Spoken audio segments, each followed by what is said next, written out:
By the summer of 1864, the men in the trenches outside Petersburg had stopped calling it a siege. They called it dying slow. 40 miles of fortifications carved into Virginia clay, stretching from the outskirts of Richmond down through Petersburg itself, the kind of earthwork hell that chewed through men and horses at a rate that no Confederate war planner had ever accounted for.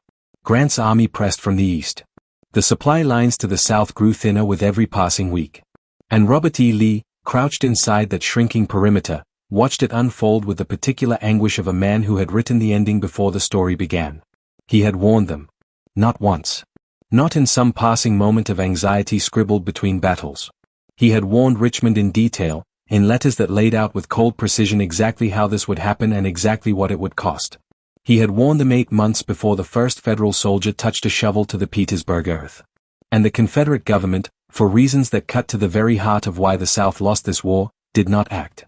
What follows is not a story about the siege itself. It is the story of the letters, the dispatches, the requests that went unanswered and the assessments that were filed away. It is the story of what Lee knew, when he knew it, and how the Confederate High Command's failure to reckon with that knowledge sealed the fate of the Army of Northern Virginia before Grant ever crossed the Rapidan. In the autumn of 1863, the war had already shifted in ways that Richmond either could not see clearly or refused to acknowledge. Gettysburg had ended in July. Vicksburg had fallen the same week. In the West, Bragg's army had won a tactical victory at Chickamauga in September, but it was the kind of win that hollowed you out. The Confederate army on that field lost nearly 18,000 men it had no mechanism to replace. The Confederacy was not simply losing battles. It was losing the arithmetic of war. Lee's army at this point numbered somewhere around 4,000 to 5,000 effectives, down from the peak it had carried into Pennsylvania. The losses from Gettysburg, roughly 23,000 killed, wounded, or captured across 3 days, represented something the Confederacy could not mathematically absorb. Southern manpower in the Eastern Theater was not an inexhaustible reservoir. It was a finite well, and Lee could hear the bucket scraping the bottom. On August 8, 1863, 1 month after the army limped back across the Potomac, Lee wrote to Jefferson Davis and offered his resignation. Historians have treated this letter primarily as a gesture of honor, a commander falling on his sword after a defeat. But reading it in full, what emerges is something more complicated and more revealing. Lee does not merely ask to be replaced. He catalogues the army's condition. He notes that no general with a diminished force can accomplish what he had been asked to accomplish with a stronger one. He is, in quiet but unmistakable terms, telling the president that the strategic calculus has changed. Davis refused the resignation and the moment passed, but the letter was a signal. Lee was watching the numbers, and the numbers were turning against him. What came in the months that followed was not pessimism. Lee was not constitutionally given to despair. What came was something more disciplined and in some ways more disturbing, a systematic documentation of deterioration. Through the fall of 1863 and into the winter, he wrote to Davis, to Secretary of War James Seddon, and to commissary officials with a regularity that suggests a man who understood that the record itself mattered. He was building a case. He was writing the diagnosis while he still had time to treat the disease. The supply problem was the drumbeat underneath all of it. Lee's army in Northern Virginia required an enormous and continuous flow of food, fodder, ammunition, and clothing just to sustain itself in a static defensive posture. Moving it, feeding it during an offensive campaign, or reconstituting it after serious losses demanded even more. The Confederate supply apparatus, never as sophisticated as its Union counterpart, was by late 1863 visibly failing to meet that demand. The railroads were the central artery, and the railroads were dying. Confederate rails had been laid under varying gauges, requiring freight to be offloaded and transferred at junction points. Locomotives were wearing out faster than they could be repaired, and the Southern industrial base lacked the capacity to manufacture replacements at any meaningful scale. Tracks that were torn up or destroyed in raids took months to replace if replacement came at all. The lines feeding Lee from the south, particularly through Petersburg, were the critical ones, because Virginia's own agricultural output had been drastically reduced by 4 years of war cutting across its farmland. In a letter to Seddon on January 11, 1864, Lee was direct to the point of severity. The army's daily bread ration had been reduced. The horses, the animals that pulled artillery, hauled supply wagons, and carried the cavalry that was the army's eyes, were receiving so little forage that many were dying outright. Lee wrote that the transportation situation had become critical, that he could not count on regular deliveries, and that if something did not change, the army's mobility would be compromised before the spring campaign season even opened. He was not being dramatic. He was a logistician, and a good one. Lee understood that an army unable to move was an army already beaten. The question of whether Grant or Meade or any Union commander could defeat the Army of Northern Virginia in open battle was, by January 1864, almost secondary to the question of whether the Army could physically sustain operations long enough to be beaten in battle. If the supply chain collapsed, the fight would end not with a clash of arms but with a slow surrender to hunger and exhaustion. There was a specific nightmare underneath all of this, and Lee named it. He named it with a directness that should have stopped every conversation in Richmond dead. He wrote, in the winter of 1863 into early 1864, that he feared being forced into a strictly defensive posture from which he could not maneuver. He feared being pinned. He feared, in short, a siege. The word itself carried terrible weight in that era. Sieges were how wars ended. Vicksburg had lasted 4 to 7 days before Pemberton surrendered 30,000 men. The logic of siege warfare was merciless and straightforward. If you could not break out and the enemy could keep feeding men and material into the lines, time was your only enemy and time was on the attacker's side. Lee had watched what happened to Pemberton. He had no intention of repeating it, but he also understood with excruciating clarity that his ability to prevent it depended entirely on things he could not fully control. His capacity to avoid a siege rested on 2 conditions. First, the army had to remain strong enough and mobile enough to maneuver, to make the kind of aggressive flanking movements that had defined his generalship from the 7 days through Chancellorsville. Second, the supply lines, particularly those running through Petersburg, had to remain open and functional. If either condition failed, the Army of Northern Virginia would be forced to stand still and absorb punishment it could not return. Both conditions were eroding simultaneously. And Lee was telling Richmond so. It is worth pausing here to understand exactly what Petersburg represented in the Confederate strategic landscape, because without that understanding, the warnings Lee was sending lose some of their specific weight. Petersburg was not simply a Virginia city south of Richmond. It was a rail hub of singular importance, the point at which 5 separate railroad lines converged. The Weldon Railroad ran south into North Carolina. The South Side Railroad ran west to Lynchburg. These were not secondary routes. They were the supply conduits that kept Lee's army alive. Grain, bacon, ammunition, clothing, and horses moved through Petersburg to reach the Army of Northern Virginia. If Petersburg fell or if those lines were cut, the army starved. Lee knew this intimately. He had fought across Virginia long enough to understand its geography as a military problem, and the geography of Virginia in 1864 was dominated by the fact that Richmond's southern and western connections all ran through or near Petersburg. As Grant's intentions became clearer in the months before the spring campaign, and Grant's strategic vision, once he took command of all Union armies in March 1864, was not especially ambiguous, Lee could see the board being arranged. The Federal commander was going to come south.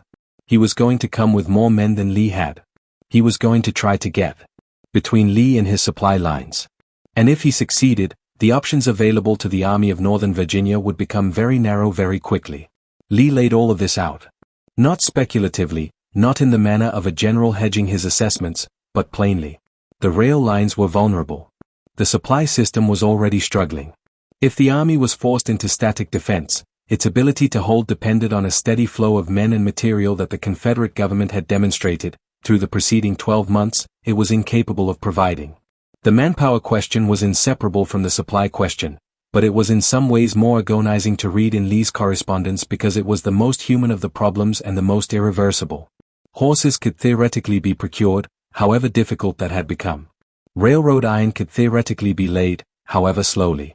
Men killed at Gettysburg, at Chancellorsville, at the wilderness of Spotsylvania, those men were simply gone, and the South had no mechanism by which to replace them at the rate they were being lost. Lee wrote about this to Davis in the fall of 1863 with a persistence that amounted to desperation carefully contained behind military syntax. He needed reinforcements. He needed the conscription system to function with more rigor and less exemption.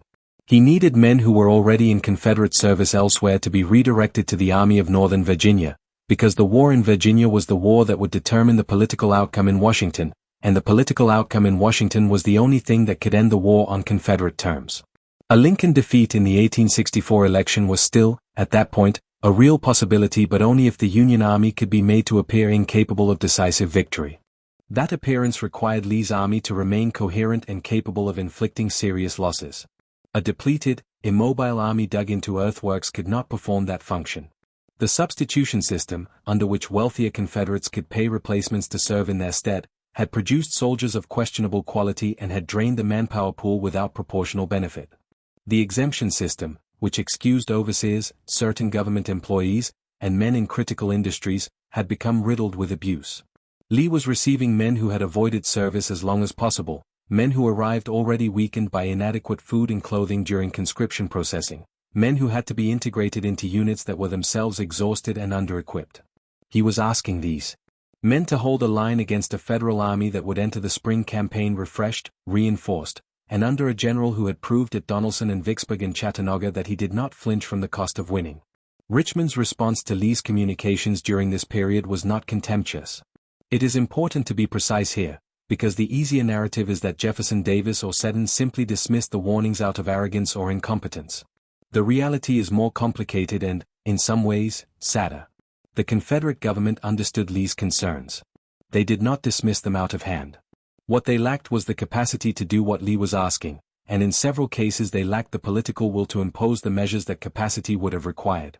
The Confederacy was not a unified bureaucratic state capable of commanding and distributing resources with the efficiency of the federal government.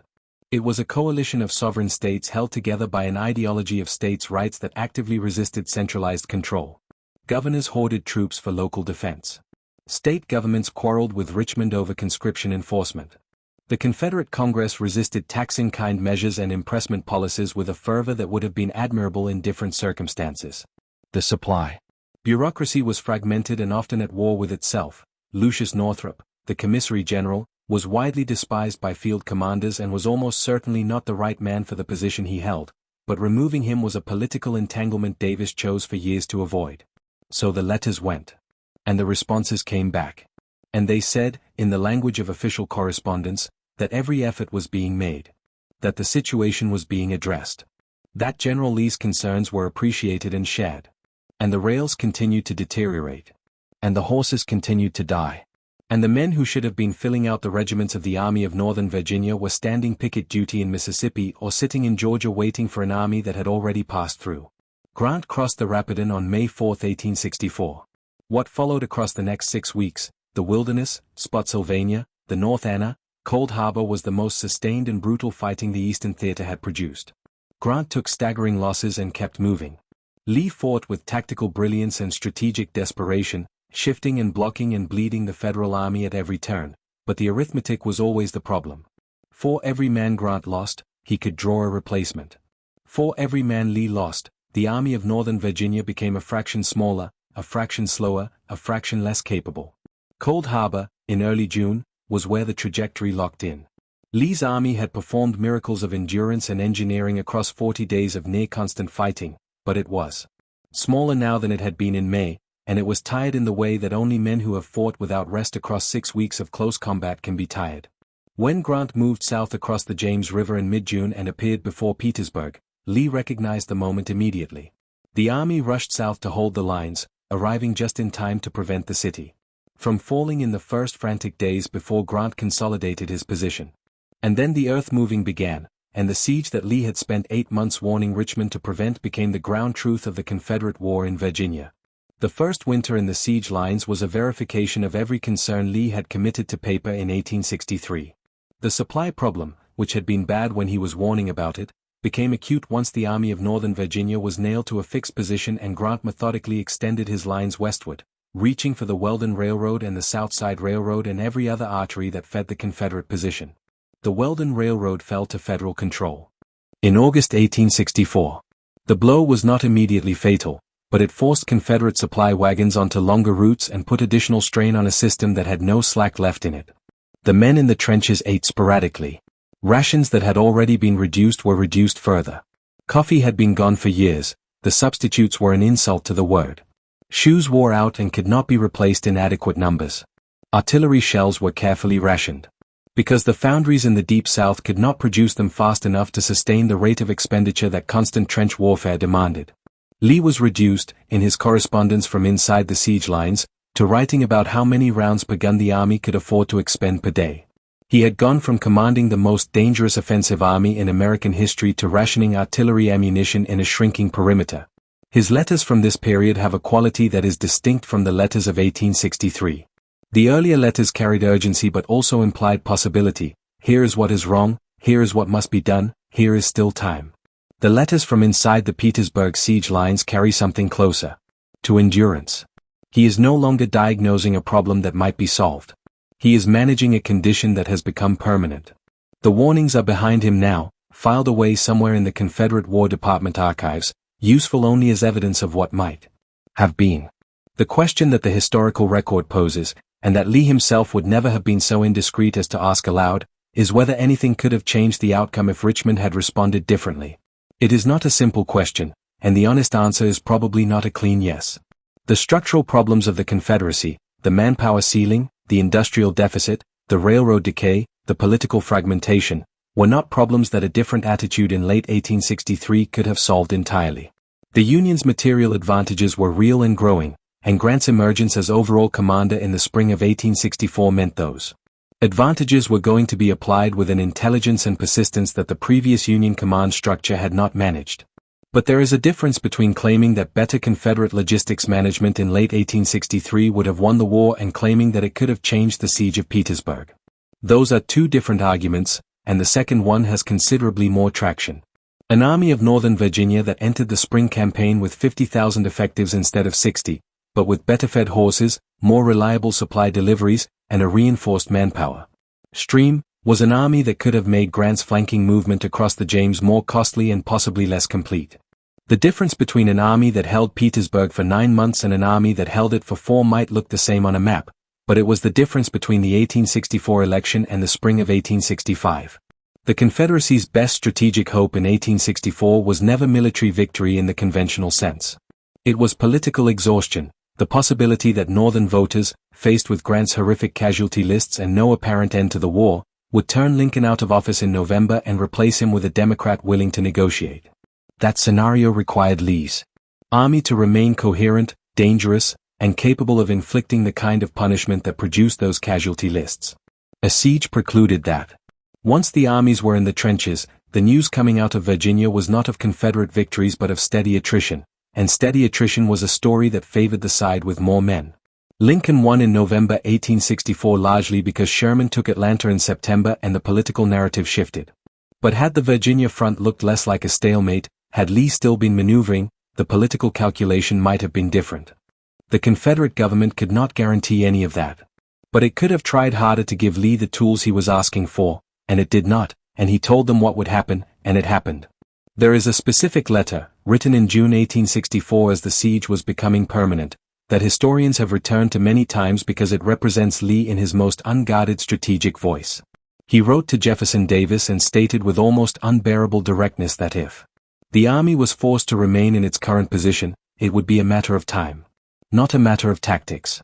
Not a matter of courage or leadership or any of the human variables that Lee could influence. A matter of time, which meant a matter of resources, which meant a matter of everything he had been writing about since the summer of 1863. The phrase is a kind of epitaph for the Confederate cause in Virginia. But what makes it more than simply a famous line from a famous general is the context around it. The months of warnings, the specific concerns about specific railroads and specific ration levels and specific reinforcement deficits. The detailed and documented record of a man who saw the mechanism of his army's destruction before it was set in motion and could not get the people responsible for preventing it to act in time or at sufficient scale. He was not wrong in his assessment of the situation. He was not mistaken about the nature of the threat or the adequacy of the response. He was a general caught inside an institutional failure larger than any single decision or any single official, asking with decreasing hope that the government behind him provide what he needed to do what they were asking him to do. And when it did not, he fought anyway, in the most constrained and costly and ultimately futile campaign of his career, with the knowledge that he had told them. The siege lasted 9 months and 12 days. Petersburg fell on April 2, 1865. Lee's army abandoned its lines in the pre-dawn darkness and began the retreat west that would end at Appomattox a week later. The roads were full of men who had nothing left, horses that were skeletal, guns that had to be abandoned when the teams pulling them gave out. It was the physical manifestation of everything Lee had been describing in writing since the late summer of 1863. The army had been ground down. The supply chain had finally given way entirely. There was nowhere left to go and nothing left to fight with. At Appomattox, On April 9, he met Grant in the parlor of Wilmer McLean's house and surrendered what remained of the Army of Northern Virginia. The terms were generous. The men were paroled. The officers kept their sidearms. Lee rode away on Traveler through a line of soldiers who were, many of them, weeping. What he carried with him out of that parlor was not simply the grief of defeat. It was the specific, documented, factual knowledge that he had seen coming and said so. That the Confederate government, for all the complexity of its constraints, had not given his army what it needed to. To survive the war it was asking that army to win. The letters were still there in the archives. The dates were clear. The warnings were specific. The gap between what was requested and what was provided was the size of the siege lines at Petersburg, the length of the retreat to Appomattox, and everything it cost. There is a reason this story has not worn out in the 160 years since it happened. It is not just a military history story, though it is certainly that. It is a story about what happens when the people responsible for sustaining an effort refuse to reckon honestly with the evidence about what that effort requires. Lee was not speculating. He was not being dramatic or self-interested or naively optimistic about what better supply would have produced. He was doing what commanders are supposed to do, assessing the situation, identifying the gaps, reporting up the chain, asking for what the mission required. The failure was not his. The failure was institutional, political, structural, and in the end irreversible. The Confederate government was not populated by stupid men. Davis was a West Point graduate and a decorated combat veteran. Seddon was a capable administrator by the standards of the time. The commissary and quartermaster systems were staffed by officers who understood logistics, some of them very well. The problem was not individual incompetence but systemic dysfunction, a government that had been constructed on principles that made it very difficult to impose the kind of centralized, coercive resource allocation that total war demanded. States' rights was not just a political ideology. It was a structural constraint that made it nearly impossible for Richmond to do what Lee was asking, even when Richmond understood why he was asking it.